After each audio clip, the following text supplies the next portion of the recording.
Galo de olho em atacante ex-Botafogo seria uma boa Hulk. Notícia surpreendente para alguns. Boa notícia para Cuca contra o Manaus, o curioso caso de Matheus Zep. Tudo isso e muito mais no Café com Geves. Logo depois da vinheta, eu volto para te atualizar sobre o Galo.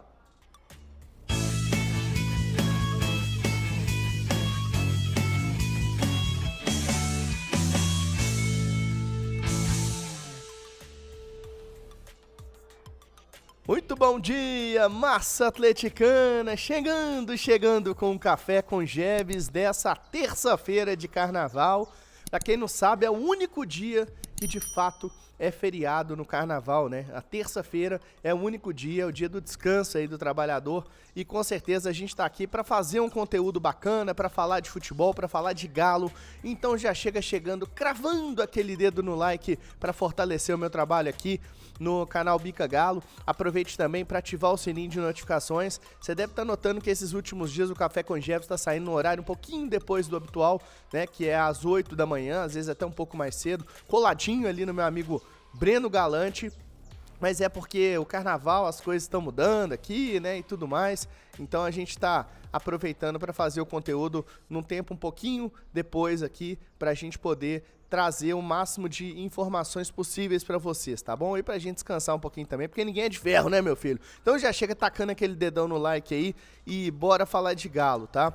Bom, eu queria começar esse café de hoje, né, da terça-feira, dia 4 de março, falando principalmente de um assunto que muita gente tem me perguntado e eu fui atrás para buscar entender o que está acontecendo a respeito do Matheus Zep, né, que é um jogador aí muito jovem, um talento que o Atlético tem de 18 anos, um jogador que para muitos é a grande promessa dessa geração das categorias de base e é um jogador que muita gente fala, poxa, mas o Zep estava lá relacionado, né, não viajou para os Estados Unidos, por que não joga?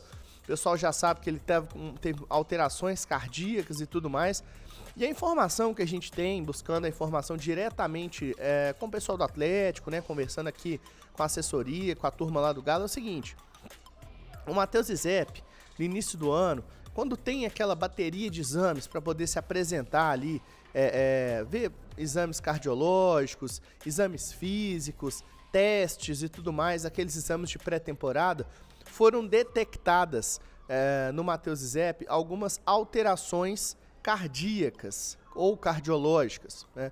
Então essas alterações, as quais eu não vou aqui entrar em detalhe, né? Não é nem minha praia aqui, eu só quero passar a informação para você, são alterações que o Atlético entende que nesse momento seriam importantes para que o jogador não estivesse na pré-temporada, não estivesse praticando atividades físicas, não estivesse integrado ao grupo que disputasse nem o Mineiro e nem a Interco Soccer Week lá nos Estados Unidos.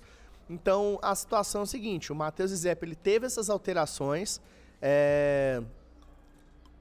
por se tratar assim, de uma situação bem específica, né, um jovem com questões cardíacas, o Atlético resolveu junto aos familiares do jogador, testar todo mundo, fazer exame em todo mundo, fazer uma profunda investigação para entender a raiz desse problema, a gravidade desse problema, se há algum fator inviabilizador para que o jogador pratique o esporte do futebol, ou se não é. Então, nesse momento, estão sendo feitas aí algumas investigações muito criteriosas, conduzidas pelo Departamento Médico do Atlético, junto aos familiares do Zep, para entender se são questões genéticas, para entender se são questões hereditárias, ou se são simplesmente questões situacionais aí em relação à prática do esporte. Então, nesse momento, o Zep está passando por um período de parada mesmo, né? Eles estão chamando isso de destreinamento. Então o jogador ele tá sem praticar atividade física para poderem aí observar o comportamento, né, dos órgãos do jogador, do coração e tal, para depois irem fazendo novos exames e daqui a pouco, se Deus quiser, o Zep tá aí nos cascos para poder jogar futebol, que é o que ele mais gosta de fazer e a torcida tá doida para ver. Então nesse momento o Zep tá passando por uma investigação junto aos seus familiares e esse destreinamento ainda não tem prazo, né? Eu não tenho aqui um prazo, falar, olha, tal dia o Zep volta a jogar. Não tem essa informação ainda de dentro do Atlético. mas o clube trabalha para que resolva esse problema primeiro. Afinal de contas, a parte da vida do jogador é muito mais importante do que a prática do esporte, mas a gente torce e espera que dê tudo certo aí para o jovem Matheus Zizep. Esse é o curioso caso, então, de Matheus Zizep de apenas 18 anos, né? Então, assim que a gente tiver novas atualizações sobre o caso do jogador, certamente traremos aqui no canal Bica Galo. Torcedor, eu queria falar com você aqui também sobre uma notícia que para alguns é tratada como uma notícia surpreendente. Para a gente aqui, relativamente. Por quê? O Everton Guimarães trouxe a informação ontem nas suas redes sociais, no Twitter e tal, né, no X, de que o Hulk estaria na pré-lista de convocados da seleção brasileira para os próximos amistosos aí, para as próximas partidas de eliminatória e tudo mais do Dorival Júnior, né? E isso é engraçado porque, primeiramente, né, o Hulk foi cortado porque ele tá com uma lesão na coxa direita. Inclusive, para quem não viu, tá lá nas redes do canal Bica Galo. O Hulk, em plena segunda-feira de carnaval, fazendo lá um tratamento dentro da sua mansão, né, com criogenia, banheira de gelo, todo um aparato especial ali para voltar a jogar o mais rápido possível. Abandonou o carnaval de lado e foi ser profissional novamente. O nosso Hulk, né? Eu falei disso aqui ontem. Realmente, a cada imagem que eu vejo do Hulk em relação a outros jogadores, né? De estrelato semelhante, dão orgulho, né? Da gente ver que o Hulk veste a camisa do Galo. Então, assim, o Hulk, ele tá lá fazendo os tratamentos dele, né? Pra tentar voltar o mais rápido possível. Como eu falei, amanhã contra o Manaus é muito improvável que volte a jogar o Hulk, né? Não deve acontecer mesmo. E para os primeiros jogos da final, ainda assim, é difícil que aconteça, tá? Bom, a situação é o seguinte, o Hulk estar nessa pré-lista de convocados aos 38 anos é uma notícia surpreendente, porque a gente tem visto nos últimos anos no futebol brasileiro uma condição onde a maioria dos jogadores que são convocados ali são jogadores que não resolvem um problema. São jogadores que podem ter performance nos seus clubes, que podem ter boas partidas, que podem ter gols, assistências, mas são jogadores pouco decisivos. Por mais que sejam estrelas em seus clubes, e aí eu falo, por exemplo, de Vini Júnior, de Rodrigo, né, que são dois craques absolutamente do futebol europeu, mas quando vestem a camisa da seleção, na minha visão, falta, não mostram poder de decisão, não chamam a responsabilidade para si, acabam se tornando uns entre outros mais que vestem a amarelinha, e o Hulk, ele tem exatamente esses predicados da decisão. É um jogador que chama a responsabilidade para si, até demais às vezes, né? Por exemplo, questões de arbitragem, mas é um jogador que tem poder de decisão.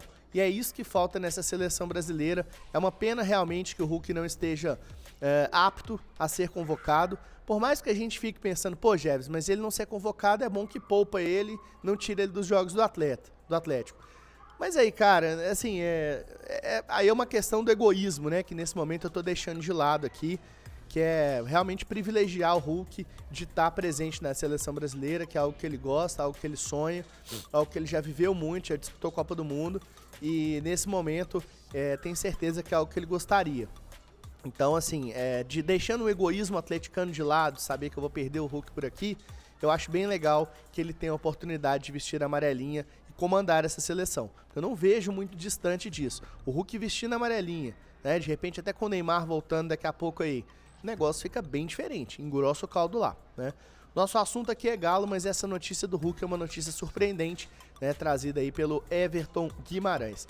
E tem uma outra notícia também, que é importante da gente trazer nesse momento. O Gustavo Scarpa já treinou, tá? Então ele já fez treinamentos essa semana e tudo mais. Aparentemente não será problema pro Cuca para escalar o jogador contra a equipe do Manaus, amanhã às 7h30 da noite no Mineirão. Então o Gustavo Scarpa, boa notícia, Scarpa deve estar disponível aí para que o Cuca o escale contra a equipe do Manaus, tá? Bom, e a última notícia que eu quero tocar aqui para vocês é a notícia falando aqui do Enio, jogador que o Atlético observa no mercado da bola. Antes disso, eu queria falar da Limpa Nome SA. Alô você que está precisando de voltar para a praça, voltar a ter crédito, voltar a ter o score alto, mas está aí com vários problemas no seu CPF, com nome sujo e tudo mais, a Limpa Nome SA ela resolve o seu problema, R$ 499 é o que você vai pagar, vindo aqui do canal Bica Galo, escaneando esse QR Code ou chamando no WhatsApp que aparece aí embaixo, limpe o seu nome, tenha uma segunda chance com a Limpa Nome SA, meu filho. Vai que não é batata, tá? Não tem erro não, viu? Bom, agora vamos chegar então, vamos falar então sobre essa questão do Enio, né?